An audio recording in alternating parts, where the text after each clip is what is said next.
Okay, it's going to be a review of Survivor Series 2011. So, by the time you see this video, the plan is there'll be a Survivor Series video coming pretty much the whole week, leading up to War Games and the day of War Games. I'm not going to make it to every Survivor Series, obviously. That's why I didn't try to finish it this month. But there will be...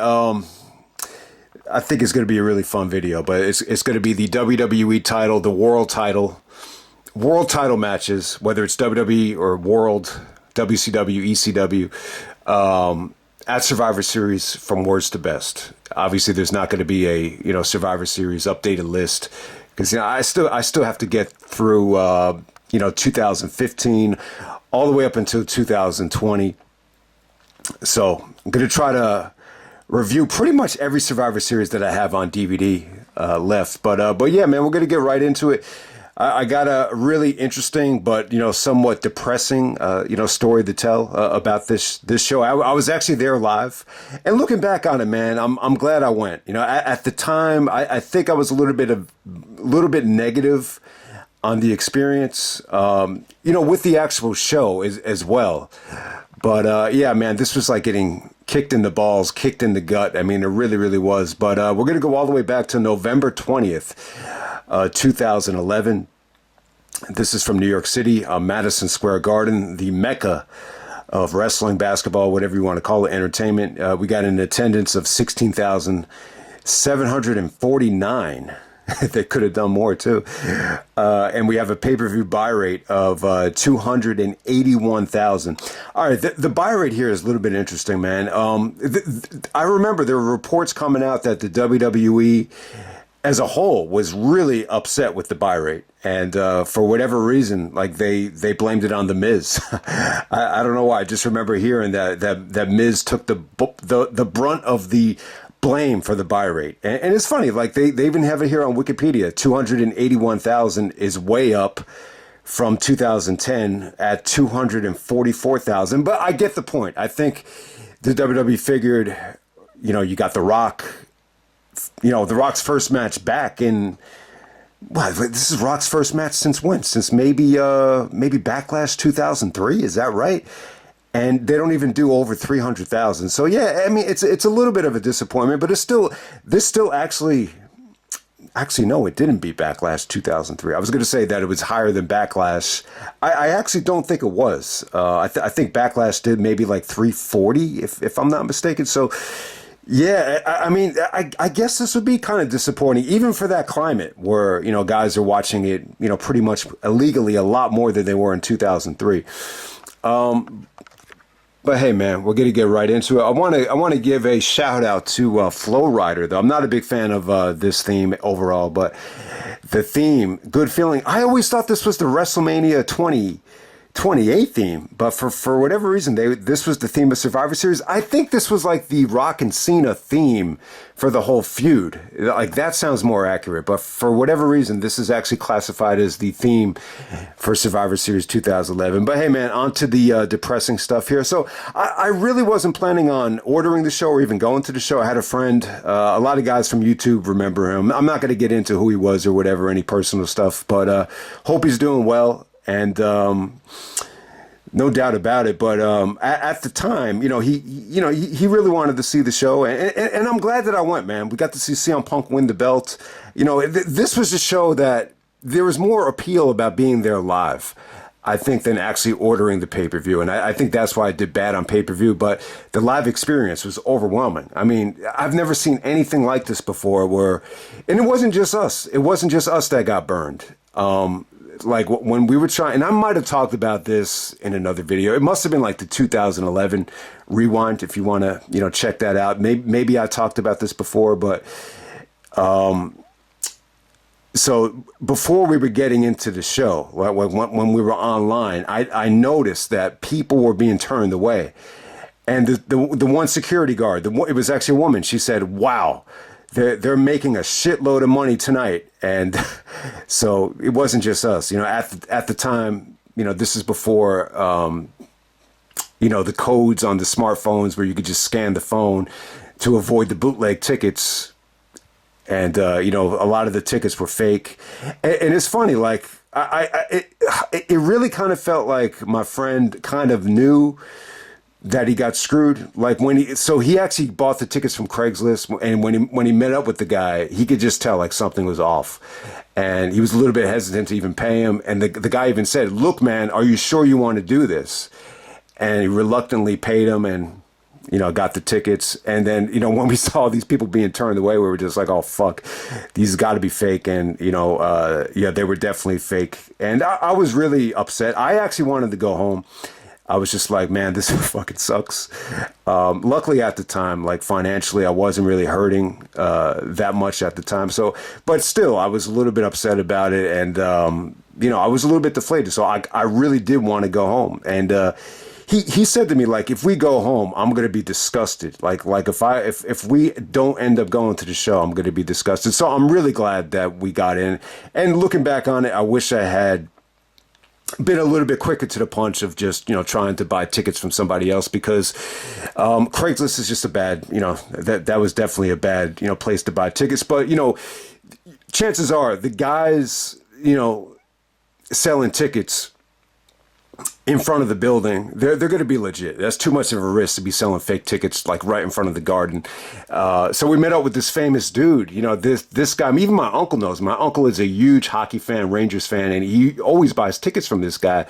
He, you know, so everybody could see him. He always wears like these huge like Rangers hockey jerseys. So at the time he was wearing a Rangers jersey, and yeah, I mean we just kind of hung out with him until he like lowered the price, and eventually like, you know, he decided to you know, give us a good deal, and I said, all right, I'm not buying these tickets unless I know they're legit. So I said, you know, let me go in first, and if it goes through, then pay the guy, and then meet me, you know, by the elevator. And that's exactly what we did. And we got in. You know, I wish we had seen the first two matches, but we were able to get to the show. We were able to get to our seats right around the time Sheamus came out, and Sheamus came out with a huge pop. So, yo, man, I'm glad I went. I was a little bit underwhelmed with the main event, though. The main event, I'm still like, I thought there might have been a chance where I changed my mind and said, man, I'm a little bit older now, I could appreciate it. Maybe I was just spoiled at the time, but yeah, man, this was 2011, and man, 2011 was good. I feel a little bit more nostalgic about 2011. You know, than some of the other years, especially for WWE, and you know, even more so with like basketball. When you think of 2011, like I really miss those days, like when Derrick Rose was healthy. So this is before Derrick Rose, you know, got injured. This was still when like Kendrick Lamar was breaking out, and before he got signed, and you know, he was with the label and everything. So this was definitely a fun time, I think, for you know, a lot of the stuff I was interested in. You know, this was probably the year on YouTube where I acted like the biggest asshole. Like, I think I was a little bit, you know, spoiled and selfish at that time, and you know, I got a little bit of criticism for saying that, you know, WWE, you know, at the end of the year, I felt like they were superior to Ring of Honor at the end of the year. I just felt like the WWE got better as the year went along, and I felt like Ring of Honor got worse. And a lot of people really disagree with me, and, you know, maybe that's why some of the relationships kind of, you know, spiraled downward at that time. But I still think so. I still think WWE, like, when I noticed about this show is, even though it wasn't great and anything, I just feel like the jump from 2010 to 2011 it's really one of the biggest turnarounds ever. It's obviously the biggest reason is because of Punk. I think Rock helped. You know, Cena's still red hot, but just other guys as well. Even Cody.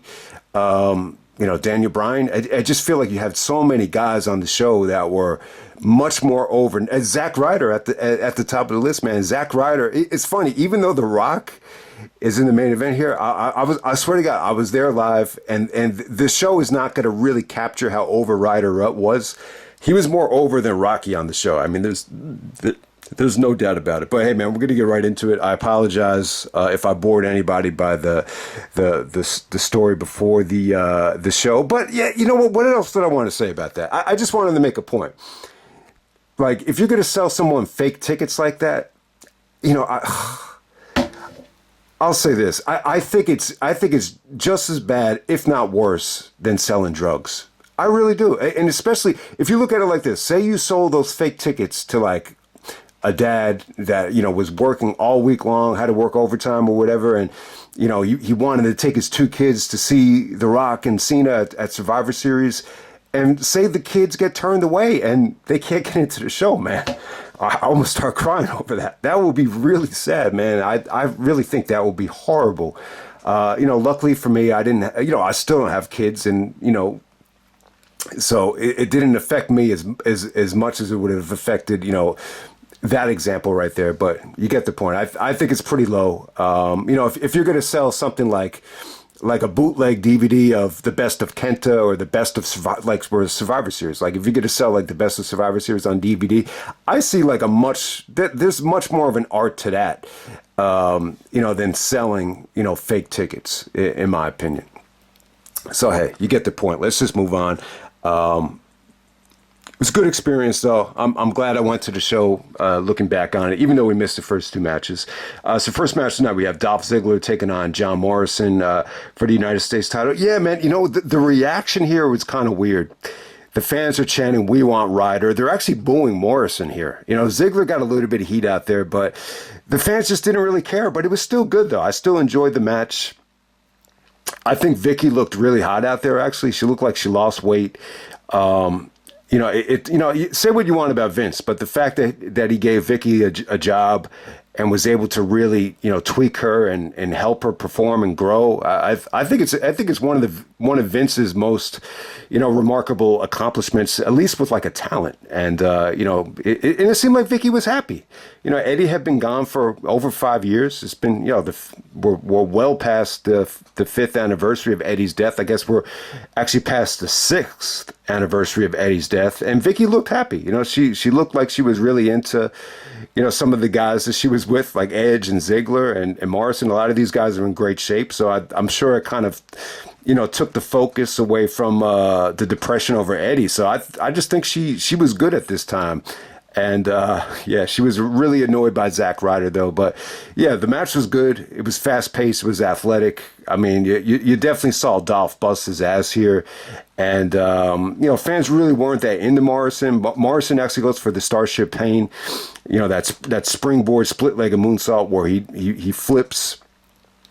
And, Dolph actually gets out of the way and then hits him with the zigzag, which he actually calls I think he calls it Total Domination now in TNA. But a good match, man. I think it was a good opener. I think it could have been better. I think anytime, the crowd is fiending for somebody that's not in the match, it definitely takes away from it. But, Ryder was like a social media star at the time. He had a petition going around on Twitter and everybody was signing it. And, they're in his home city. He's from Long Island. So you got a lot of like Zack Ryder support out there. Ryder actually does come out after, Dolph and Vicky celebrate. And, it came off good, man. It came off good. But the biggest knock against this match is that, Morrison just really... Yeah, I just think by the end of the year, I think he lost momentum. I don't know if you want to attribute to it as, Morrison was just more of a natural heel, or maybe Ryder just, fans just wanted Ryder in that spot.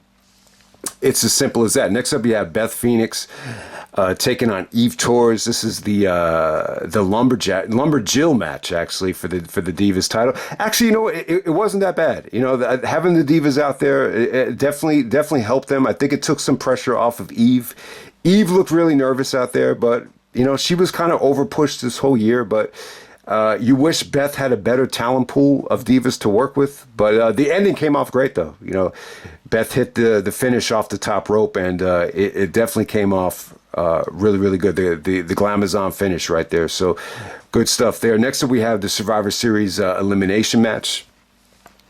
We got Cody, once again, Dolph Ziggler pulling the Royal Rumble. I don't remember anybody ever doing this, actually wrestling a match on the beginning of the show and then wrestling in the elimination match. We've seen that in Royal Rumbles where, a guy will have a match in the opening and then you put him in the Rumble later on in the night, which a lot of fans expected Daniel Bryan to do, and he didn't do, and the fans shit all over that. But yeah, we got Cody, we got Dolph, we got Hunico. This might be his only pay-per-view appearance ever. Jack Swagger and Wade Barrett taking on Team Orton of Kofi Kingston, Mason Ryan, Randy Orton, Sheamus, and Sin Cara. Okay, so I think with this Survivor Series elimination match, when I was there live, what really stood out was, Sheamus's pop was huge. Me and my friend, we were actually trying to find our seats, and we actually passed up. I was going to say Santino Marella, Eric Santa Maria. Remember the Ring of Honor? The Ring of Honor actually tried to have him, be the play-by-play guy around that time, and it just flopped really hard. But we actually passed him on our way to the seats, so that's what stands out about it. But Sheamus got a huge pop. When Orton came out, this one kid in the row in front of me just jumped out of his seat and was screaming at the top of his lungs. So it really is, I would definitely say, maybe Orton's prime in terms of, experience and athleticism, really meeting each other. He's still young at the time. He's still only 31. He's definitely a lot more skinnier and a lot leaner than he was when he won the belt in 2004. But yeah, Orton had kind of a weird year. I think for the most part, the fans were on his side.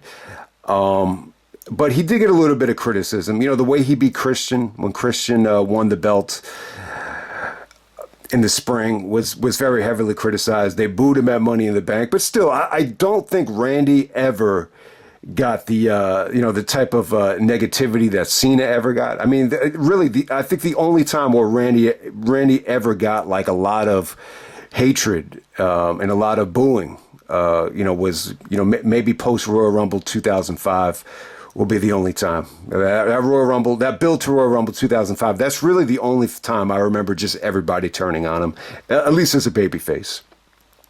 But yeah, man, I think Sheamus at this time was a little bit more of a natural fit as a babyface. Sin Cara actually gets injured here. He goes for like a tope and he actually tears his patella muscle. So it was bad experience for Sin Cara. This was kind of a microcosm of his WWE run. It just never really lived up to the hype.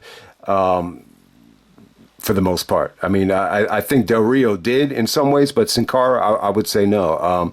Mason Ryan was a really jacked up dude. I think he just looked a lot more muscular than anybody. He really, it felt like he was trying to fill the void of Batista, but, his performance in this match, I would definitely say was forgettable. This was definitely a hit or miss match. There were some good moments here. But for the most part, I thought it was kind of a bland, Survivor Series elimination match. I really think it was. But, Kofi looked a lot better here. He looked so athletic. I think Kofi looked great. What really stood out from the other team is Cody. Cody's popularity. I would definitely say this, like in terms of, Cody's first run in the WWE, this end of 2011, it felt like this was it. It felt like this, he got rid of the mask. There were sequences here where Cody was going at Orton, and some of the fans started booing Orton and really gravitating towards Cody. So thumbs up to Cody. Dolph really wasn't in the mask that long. Hunico actually takes a springboard RKO from Orton, which came off great, but, you could definitely see it coming. Swagger actually, gets kneed by Sheamus. Sheamus starts giving Swagger like some vicious knees in the corner. Then Sheamus actually gets disqualified. So that, I guess he kind of protects Sheamus. Orton takes advantage of that and he pins Swagger. So then it comes down to Wade Barrett and Cody. It was good stuff. I think Orton put on a good performance tonight. He rocked the crowd. I think he looked good. He looked a little bit like skinny, and he definitely looked a little. It just looked like something was off. Still, like with his, the structure of his body, he just looked a little frail. But still, I think Orton really kind of developed great timing at this time in terms of working the crowd, in terms of knowing when to, make the fans pop. The timing I think was great, and there was a sequence here where Cody and Wade are really kind of distracting Orton, and Orton has to pick one, and he ends up RKOing Cody, and then Wade hits him with the finisher, and Wade Barrett redeems himself from somewhat of a disappointing main event from Survivor Series 2010, and Wade and Cody are the sole survivors here. So great night for them. Good night for Cody. I gotta say, I was really impressed with Cody here.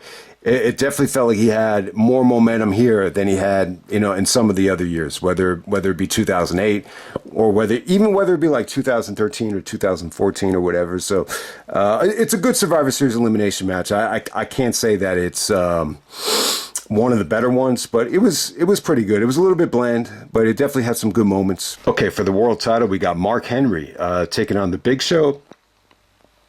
I gotta say, the match really wasn't that bad. I mean, there was some moments here where, the fans were chanting boring, and there were a lot of moments where this thing totally fell off the tracks.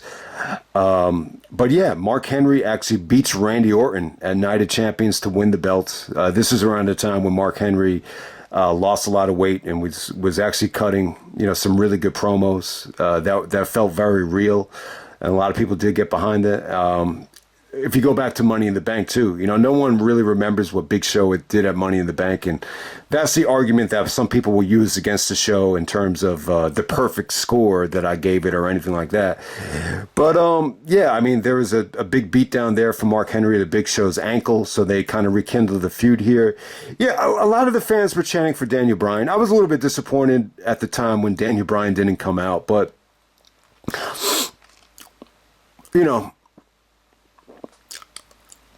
with Big Show and Mark Henry, it's not the sexiest thing in the world, but they, even though this was boring for the most part, there were some, cool moments. There was a tackle from Big Show and Henry through the barricade. I forget who did it. It was probably Henry that did it to Big Show, and they tried to reinforce the ring because they actually brought back Vengeance for October. And, once again, they do the Big Show and Brock spot where the ring actually collapses. And they actually use that for the poster for Vengeance 2011. I believe the last Vengeance. But hey, man, I think the most memorable thing of the match, Big Show actually jumps off the top rope and does a splash. And it actually got a holy shit chant. But, for the most part, I think the ending was crappy. Mark Henry hits the low blow and the DQ. Fans chant for Daniel Bryan. Bryan actually does not come out. Very surprising, man. I mean, you would think Madison Square Garden, this would have been a cool spot to do the cash-in. They decided to save it until TLC. Kind of a depressing call there. I do remember the story of Nigel telling the story of Daniel Bryan actually calling him up and, not really rubbing it in his face, but just, kind of nicely telling him, like, I wish you were here to celebrate the championship win with me. But that happened at TLC. Wish it happened at Survivor Series, though. It's got to happen at the pay-per-view that I'm not at. So, I mean, it really would have been cool. But, the ending is pretty dark with the DQ. I will say this about the match, though, man. If you want to hear, there's something weird about this crowd. I mean, the crowd was kind of fun tonight, though, but they were kind of craving, like, guys that were dead or guys from the past. You heard everything in this match, from boring to Randy Savage to, a random Undertaker chant. I mean, think about it, man. If you want to see, like, a show with just random chants, this would be it. You had a lot of, great fans in attendance, but I think a lot of the fans were a little bit lukewarm to certain stuff on the night, and this would be the biggest match. All right, here we go. We'll get to the good stuff. We got Alberto Del Rio coming out there with Ricardo Rodriguez to take on CM Punk. We get a special appearance from Howard Finkel in Madison Square Garden. It came out great. You see, that's the good side of Punk. That's the good side. I think he's really good at paying respect to some of the people that he grew up with, whether it be Howard Finkel, whether it be, Randy Savage, as you even saw in this match. So, yeah.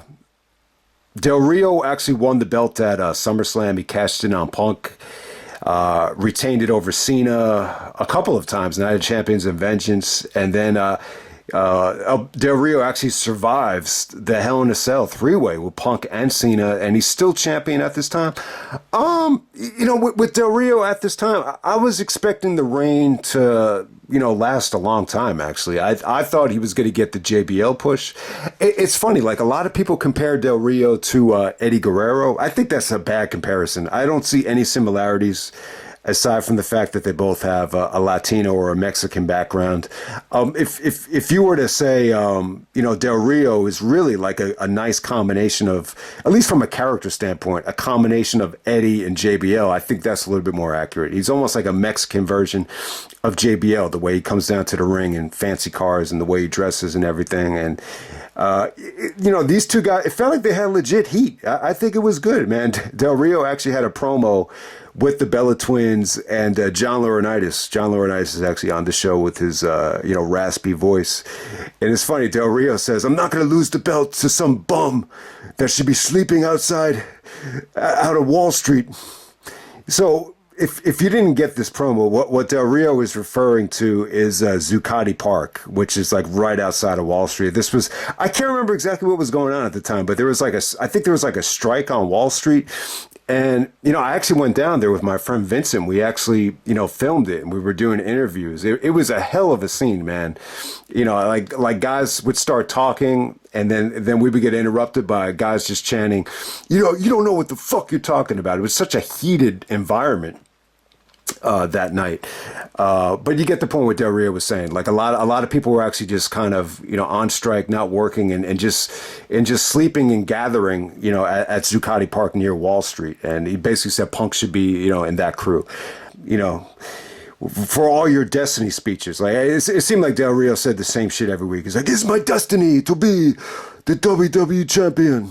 He's like, "I'm never going to lose the belt. I'm going to be champion for a long time." And Punk even said, I'm going to make the WWE championship interesting again. And besides all these stupid destiny speeches, you don't have really anything interesting to say. So I really enjoyed it. I enjoyed the back and forth. And at the time, I wasn't sold that they were going to give Punk the belt. I didn't know.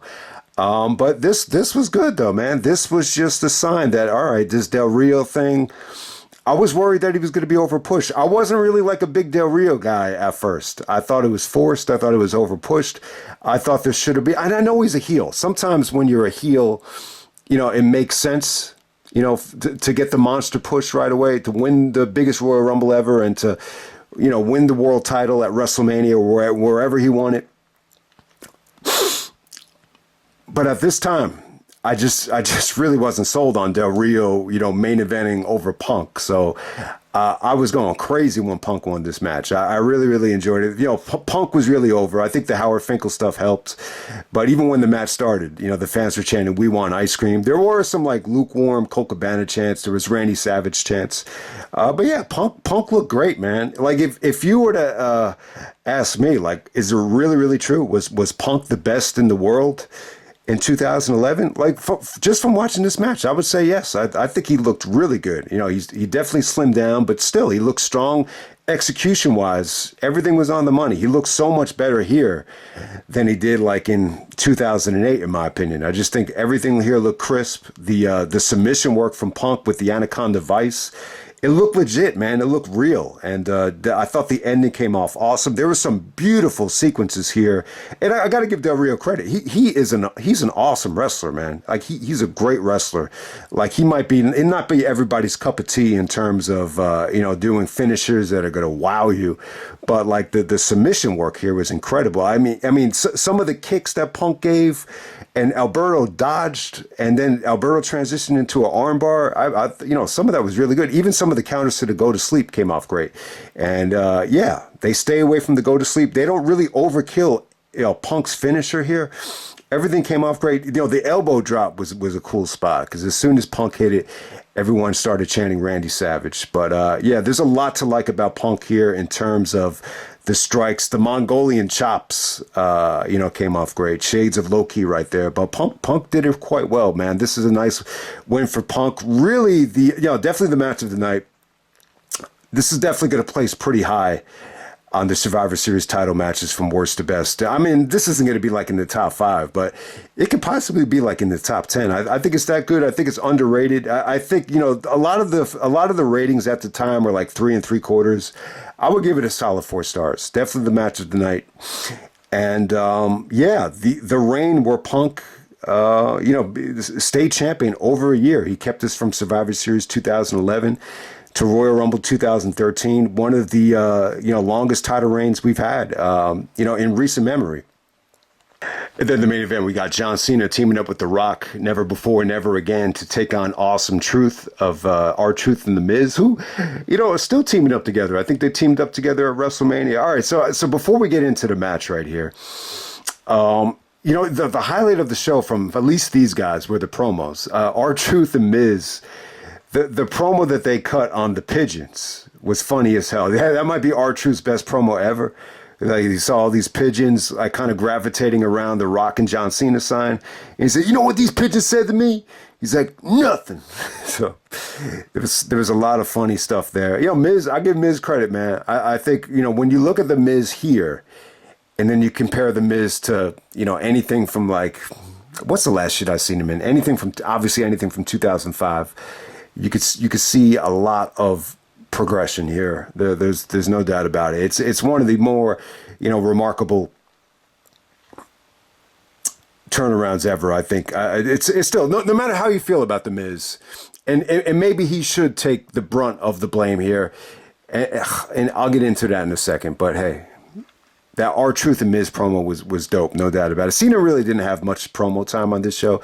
Cena really didn't do much on the show, to be honest with you. And I was a little bit disappointed with the heat that Cena got. I think a lot of people were anticipating, kind of the atmosphere that I would definitely say didn't come close to the Shawn Michaels and Sid atmosphere at Survivor Series 96. Definitely not. But speaking of Survivor Series 96, Rock cut a really good promo. It kind of went on too long. I think it was good in the beginning, but by the end of it got a little bit silly with all the dancing and the singing of Frank Sinatra, New York, New York, because Sinatra performed at the Garden. So Rock is paying tribute to Ali and Frazier and all these different things that happened at Madison Square Garden. He left out Reggie Miller's theatrics, which disappointed me. But still, man, the Rock cut a great promo here about the history of his family, High Chief Peter Maivia, Rocky Johnson, and the history at Madison Square Garden, and meeting Andre the Giant for the first time. And then he mixed it in with Survivor Series 96, and he made fun of the way he looked with the haircut and the tights and everything. So I thought it was great. I thought he had some really, really good stuff there. And then he starts doing the silly boots to asses. He's like, R-Truth and Miz, it's as simple as this: boots to asses. And then everybody starts chanting, boots to asses. This is another catchphrase from The Rock that just didn't hit with me. I will say this, the highlight of The Rock and Cena back and forth at the time was the Tooth Fairy stuff where, Cena's calling out The Rock for leaving WWE and becoming a Tooth Fairy. And, that will be like my biggest argument against The Rock. Like, if you're going to do movies with, Tarantino and Scorsese and really challenge yourself as an actor, like, it'd be great. I just, for the most part, really wasn't a big fan of The Rock's movies. I mean, I think he's done a few good ones. I think at the top of the list, it would be Gridiron Gangs and Snitch. Those are two that really stand out. I didn't really care for Walking Tall and The Rundown. It's definitely Scorpion King. I mean, we saw those at the time because, it felt fresh. But to me, like, The Rock never really challenged himself as an actor. Maybe it's just the top level directors really don't even want to work with The Rock. I don't know what it is, but The Rock never really hit me the way Stallone or Denzel or DiCaprio, who was incredible in The Departed. I just saw The Departed recently, so you never really got to see The Rock in those kind of movies. And you say to yourself, man, I mean, couldn't The Rock just have done more serious shit if you're really going to leave WWE to go to the movies? So I like where Cena went with with the Tooth Fairy thing. I thought that was great. The Fruity Pebbles stuff is awesome because, it makes me miss Fruity Pebbles. I used to I don't even eat cereal anymore, but, no one used to love, Cookie Crisp, Fruity Pebbles, Applejack, all those sugary cereals. But, man, Fruity Pebbles was dope as hell. And, yeah, I mean, it's funny as hell. Cena, had all these different colors with his shirts, so he really did look like a Fruity Pebble. Like, if you put a collage of Cena shirts together, that's what they look like from a distance. It's like Fruity Pebbles. So yeah, the promo stuff was pretty funny. It was definitely the highlight of this whole thing. I got to say this about The Rock. He looked in awesome shape here, man.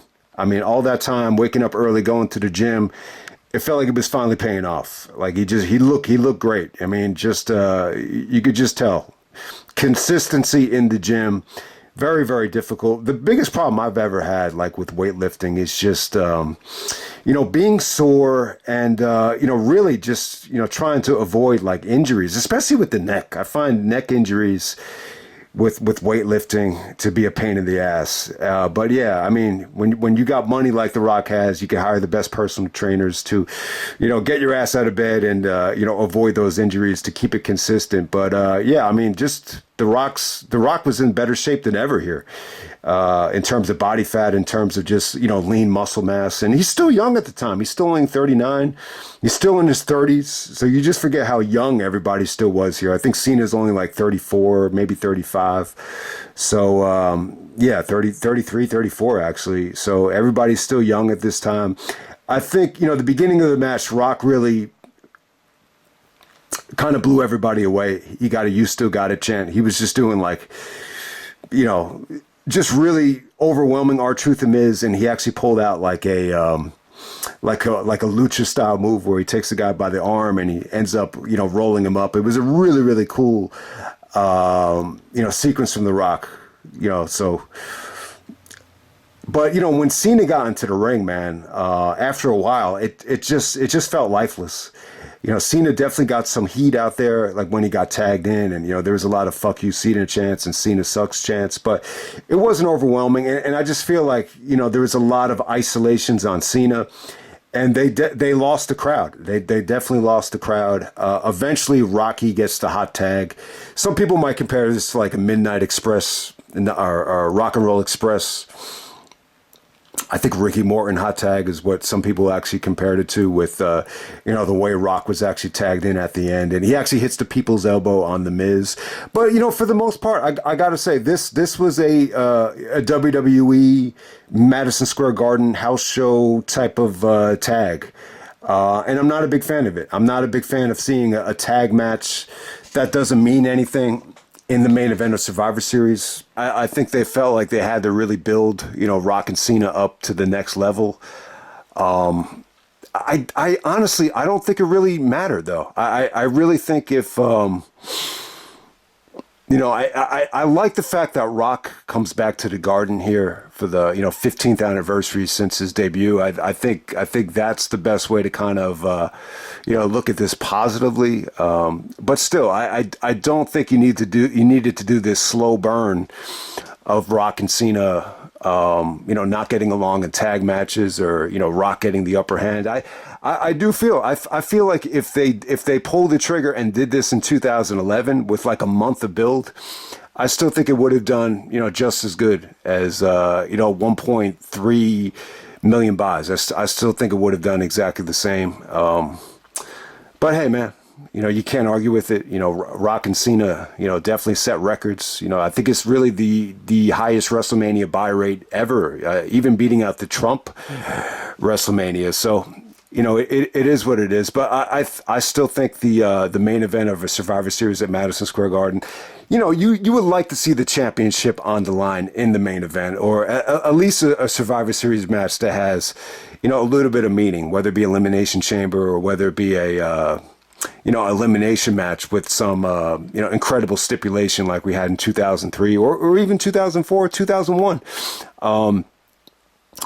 This just came off. I wasn't happy with this at the time. I just thought it felt too basic. I don't feel like it over delivered. I don't think you had a lot of drama and athleticism and breakups, and it was pretty much simple. This is just a simple, house show driven, style main event. It's as simple to say. I thought maybe, watching it back, I would have saw, certain things that I could appreciate more now. But really, I think it was just a nice little way for The Rock to get his feet wet, leading into WrestleMania. The whole situation I talked about in the beginning with the bootleg tickets. Yeah, I think it's just a nice glimpse into reality. It is reality. I mean, sometimes people are forced to do what they have to do, but the ticket, the selling fake tickets thing, I think it's pretty low, man. I think it might be the lowest of the low. I don't know how you can sleep at night if you're going to do that. But yeah, man, I think, I'll just end you with this. I think The Rock, like if you add up all these unofficial ticket sales of how many people got turned away from the show, I'm sure The Rock is going to get the most credit for this. You could even credit Cena, and you could even credit Punk as well. But obviously, I think Rock is going to get the most credit, especially like for the live gate for this show. But if you add up like all the people that were turned away here, this might be the biggest drawing Madison Square Garden show ever. So that might kind of go a little bit under the radar unless you were there. And I almost forgot to talk about, man. So when the show went off the air, Rock was in the ring for like another 10, maybe 20 minutes, and the most memorable thing was there was actually a huge "We Want Ryder" chant. And The Rock was like, "Who's that?" He's like, "Who's that?" He's like, "Oh, yeah. That's that big, tall sumbitch." It's like, "Yeah, I'm a fan. So that's kind of how the show went off the air. But I'll just end it right there, man. That's Survivor Series 2011, and I'm out. All right.